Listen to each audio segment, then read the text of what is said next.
I'm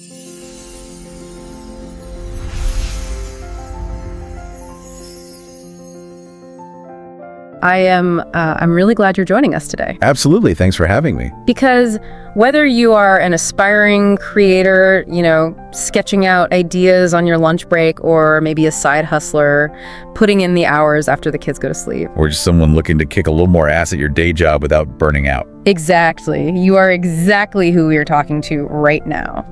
Today's mission is a big one. We are going to completely dismantle those traditional, exhausting, and frankly toxic business myths that we've all been spoon-fed for years. Yeah, it's time to look at a completely different reality of how to actually get things done. And our roadmap for this comes from a really fascinating stack of excerpts from the book Rework. It was written by Jason Fried and David Heinemeier Hansson. Right, the founders of 37 Signals. For a little context, if you don't know them, they're the company behind Basecamp, which is a massive project management tool, and they're the creators of Ruby on Rails. Which, if you're not in tech, Ruby on Rails is basically the foundational programming framework that powers hundreds of thousands of websites today. It's everywhere. But our goal today isn't just to summarize what they wrote, it is to really understand why their counterintuitive approach might be the ultimate shortcut for you. If you want to build something meaningful, that is. Exactly. It's about practical application. So to give you a sense of why you should care about their approach, let me hit you with this hook. These authors built a company with products used by over 3 million people around the world. It's a huge user base. Massive. They generate millions of dollars in annual profits. But here's the crazy part. As of writing this material, they intentionally stayed incredibly small. We are talking just 16 employees. 16. Yeah. And they actively reject chasing Fortune 500 clients. They prefer to serve what they call the Fortune 5000 mouth. Everyday small businesses. Yeah. The regular people. Right. And perhaps most shockingly, they actively refuse to work miserable 80-hour weeks. Which completely challenges the core assumptions of what a successful business has to look like. Yeah. I mean, we are so conditioned to think that success requires endless suffering. Hustle culture. Exactly. Yeah. Massive scale, a board of directors breathing down your neck, but their reality proves otherwise. They survived the dot-com burst, multiple recessions, and constantly shifting business models, all while remaining highly profitable and fiercely independent. Because they ignored the standard playbook. Okay, let's unpack this first major hurdle. The authors attack what they call the real-world excuse. We've all been there. You come up with a fresh idea, you're excited, you pitch it to a colleague, and they cross their arms and say, well, that would never work in the real world. Oh, they absolutely despise that phrase. Why is it so toxic? Because the real world isn't an actual place. It's a rhetorical weapon. It's almost always used by people who are just filled with pessimism, and they want to drag your ambitious ideas down into their own tomb of despair. Wow, a tomb of despair. That's a strong visual. It's true, though. When someone tells you your idea won't work in the real world, they're really just defending their own flaws and their own inefficiencies. They expect new concepts to fail because they assume society isn't capable of change. Right. So the takeaway for you listening is simple. Don't believe them. That pessimistic world might be real for them, but it has absolutely nothing to do with you or what you're building. That makes a lot of sense. It's basically a defense mechanism. Exactly. And speaking of defense mechanisms, let's talk about the workaholism trap. Our culture loves to celebrate the person burning the midnight oil, right? Pulling the all-nighter, sleeping under the desk. We idolize it. But the authors explicitly state that workaholics aren't heroes, they just use up the day. Which is so jarring to hear at first. It really is. We're so used to equating hours worked with value delivered. What's fascinating here is the psychology driving that behavior. The authors point out that throwing endless hours at a problem is actually a form of intellectual laziness. Wait, working too much is lazy. Yes, because instead of figuring out a smarter, more elegant, or more efficient solution, workaholics try to fix problems with brute force. Ah, I see. They actually enjoy feeling like heroes. So they unwittingly create artificial crises just to have a fire to put out. So they're essentially playing firefighter to a fire they started themselves, just for the ego boost. Precisely. And if you're listening to this at your desk right now, think about how that impacts the rest of the team. It creates this terrible guilt trip for the people who actually work reasonable hours and go home. It breeds that ass-in-seat mentality. You stay late purely out of obligation, not productivity. And from a pure performance standpoint, if all you do is work, you are tired, period. Nobody makes sharp decisions when they're sleep deprived. Your values get skewed. You lose the ability to determine what is actually worth extra effort. You end up fixating on inconsequential details because you're too exhausted to see the big picture. The real hero isn't the one logging 80 hours. It's the person who figured out a faster way to get the job done and is already home enjoying their life. That shift in perspective is huge. And it bleeds right into another corporate sacred cow: long-term business planning. Oh, this is the big one. We are taught that you absolutely must have a 5-year plan. Detailed financial projections, the whole 9 yards. But the authors argue that long-term business planning is a total fantasy. Why is that? Because you simply cannot control the market. You can't control the economy, your competitors, or even your customers. Writing a 50-page business plan makes you feel like you're in control, but it's purely an illusion. So what should we do instead? They argue that we should stop calling them plans and start calling them what they actually are: business guesses, financial guesses, strategic guesses. Calling them guesses definitely takes the pressure off. But I imagine for someone who is used to traditional corporate structures, walking into a meeting and saying, "Here is my business guess," that sounds terrifying. It does. But think about what happens when we treat those guesses like gospel. You enter a danger zone. You put blinders on. You let past guesses drive your future reality. Exactly. We've all seen companies say, well, we have to go in this direction because that's what the plan says. They ignore the reality right in front of them because they are chained to a guess they made a year ago. The truth is, you have the most information about a project after you start doing it, not before. So their advice to you is to figure out the next most important thing and just do that. Make decisions right before you execute, not months in advance. Identify which decisions are actually temporary and just move forward. Because almost all early decisions are temporary. Which brings us to a really empowering reframing. The authors suggest we completely retire the word entrepreneur. Riddance. They say it sounds like an exclusive members-only club. It's loaded with baggage and expectations. Instead, they suggest we just use the word starter. I love that. You don't need an MBA, a fancy suit, or a massive appetite for risk. You just need an idea and a push. Anyone who creates a new business is a starter. It democratizes the whole process. It removes the intimidation factor. If you're a starter, you don't need to fit into a Silicon Valley mold. You can keep your day job and just start. And that idea of sidestepping the Silicon Valley mold leads perfectly into how these starters should actually fund their projects. The conventional wisdom is that you get an idea and then you immediately go pitch investors for seed capital. But the authors say outside money should be Plan Z. They don't just caution against it. They call outside money a noose. A literal noose. Because unless you are building something that requires massive physical infrastructure, like a manufacturing plant, you probably don't need venture capital. We live in a service economy where technology is incredibly cheap or even free. When you take outside money, you are putting your head in a noose for several specific reasons. First and foremost, you give up control. You end up having to answer to a board of directors. Are you really putting all this sweat into starting your own business just to take orders from someone else? Exactly. And it completely shifts the timeline and the motivation. The investors want their money back, usually in 3 to 5 years. So suddenly, cashing out becomes the primary goal. And building a high-quality, sustainable business takes a backseat to rapid, often unsustainable growth. Spending other people's money is deeply addictive. It's easy to spend, but when it runs out, you have to go back for more. And every time you do, they take more of your company. Furthermore, it shifts your entire focus. Instead of building what your actual customers want, you wind up building what your investors want. You spend months in pitch meetings instead of doing the work. Which is why they make a hard distinction between a business and a startup. They argue the word startup has become this magical fairy tale term. Expenses are always someone else's problem, and revenue is never an issue. It's a profound distinction. People use the word startup as a crutch to ignore the laws of business physics. But the reality is, every organization is governed by the same rules. Revenue in, expenses out. Turn a profit or disappear. The authors compare running a profitless startup to building a rocket ship and pretending gravity doesn't exist. That's a great analogy. A business without a path to profit isn't a business. It's just a hobby. You have to act like an actual business from day one. You have to worry about real bills. And that completely reframes the whole exit strategy obsession. I hear that all the time. What's your exit strategy? Right. And the authors ask, why are you planning your departure before you even start? They say, building to flip is building to flop. Oh, it's like meeting with a divorce lawyer on the morning of your wedding. Yes. You need a commitment strategy, not an exit strategy. The statistical odds of your little company being acquired by some massive conglomerate are incredibly tiny, maybe 1 in 10,000. If your whole strategy revolves around being acquired, you end up emphasizing all the wrong things.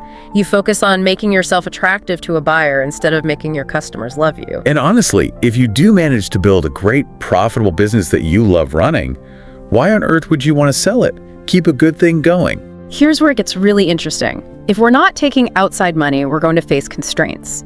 When you are a starter, you never have enough time, money, or people. Never. But the authors say we need to stop whining about it, because constraints are actually advantages in disguise.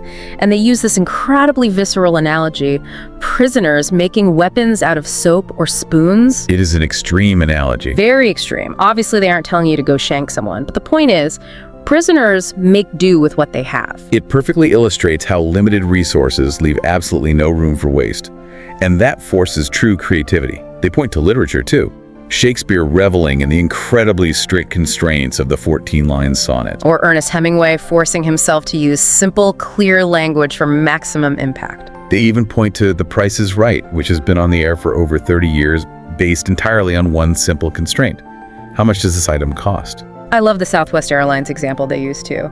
Historically, Southwest only flies Boeing 737s. Think about how that constraint simplifies everything. Every pilot, flight attendant, and mechanic can work on any flight. All the parts are interchangeable, keeps costs low, and makes the business so much easier to run. The authors applied this to Basecamp too. They built it with a tiny team spread across a 7-hour time difference while still running their existing design firm. Those constraints actually prevented them from creating bloated, complicated software. Which leads right into their concept of the judo solution. When you face a problem, your ego often wants to find a highly complicated, impressive solution to flex your intellectual muscles. Sure. But a judo solution is about delivering maximum efficiency with minimum effort. Like getting a bird's eye view. The ambitious, ego-driven solution is to climb Mount Everest. The judo solution is to just take the elevator to the top of a tall building. Both get you the view, but one takes a fraction of the effort. And they give a real-world example from their own company. They wanted to build an affiliate program to pay people who referred customers to them. But the perfect solution required automating payments, mailing checks, complex international tax laws. It was a nightmare. So their judo solution was simply to pay affiliates and store credit first. It wasn't perfect, but it let them launch immediately without getting bogged down. They basically built half a product instead of a half-assed product. This raises an important question, though. How do you know what to cut to get to that half product? How do you focus on the epicenter of your idea? That requires intense curation. They use the analogy of a great museum. A great museum isn't a giant warehouse containing all the art in the world. What makes it great is what the curator consciously decides to leave off the walls. It's an editing process. In business, you have to be a curator of your features. You have to draw a line in the sand. You really have to be comfortable saying no. They use the analogy of a chef. If a few persnickety patrons demand that you add bananas to your lasagna, you don't do it just to please them. If you do, you ruin the dish for everyone else who actually likes normal lasagna. You have to protect the product. But psychologically, that's hard, right? We're so afraid of losing a single potential customer that we just add the bananas. It's driven entirely by fear and the desire to please everyone. But when you try to please everyone, you build a bloated, confusing mess that pleases no one. Look at ING Direct. Oh, right. They became the fastest growing bank in America simply by saying no. They said no to offering credit cards, no to online brokerages, no to a million different account tiers. They kept it incredibly simple, and customers loved them for it. Identifying the bananas in the lasagna for your own project, those features that a vocal minority wants but would ultimately bloat your core experience, that is true curation. And often the best way to curate is to just scratch your own itch. Build something you actually need. If you solve your own problem, you instantly know if the product is good or not. That idea of aggressively protecting your product from bloated features bleeds perfectly into how these authors think about protecting your time. Let's talk about the culture of productivity and hiring. We touched on workaholism earlier, but it goes deeper. Right. The authors explain why people end up working late nights and weekends. It isn't because there is too much work. It is because you literally cannot get anything done during the day due to interruptions. Interruptions are the absolute enemy of productivity. If you're listening right now and your phone keeps buzzing with Slack messages or emails, you know exactly what this feels like. A quick tap on the shoulder, a 5-minute chat. They seem harmless, but they are corrosive. They break your workday into these toxic 45-minute work moments. Stop.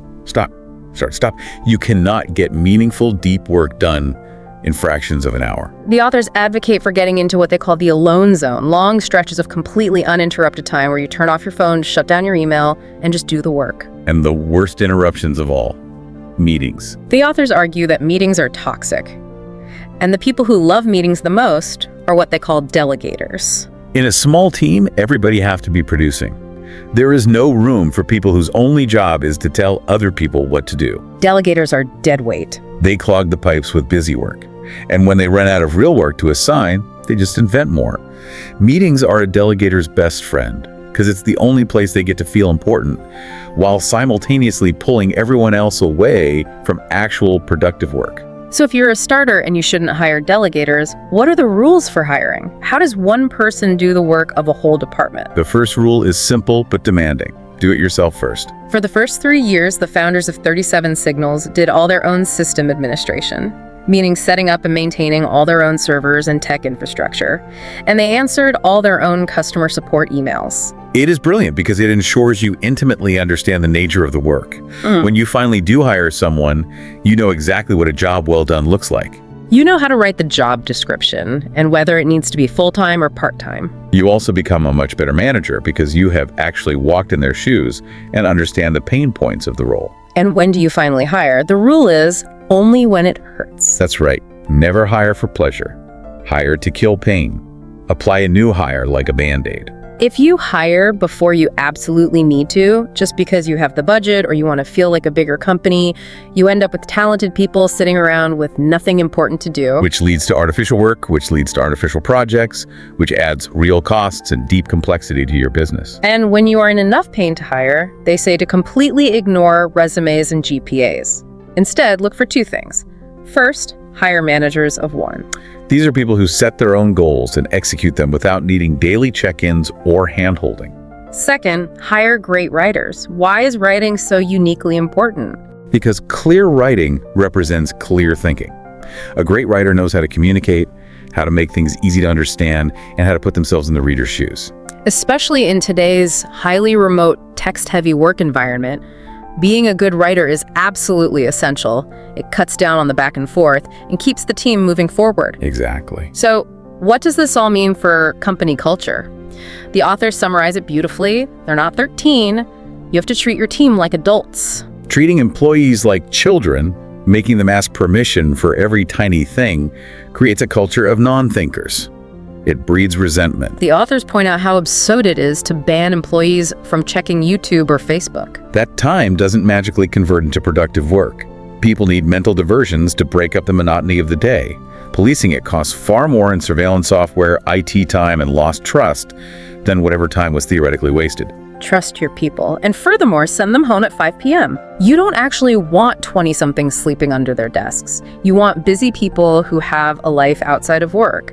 You want the person who has to leave promptly to pick up their kids or go to choir practice because they are forced to use their daytime hours highly efficiently. They don't have time for toxic meetings or artificial crises. It's about respecting boundaries, and part of that respect is avoiding what the authors call scarring on the first cut.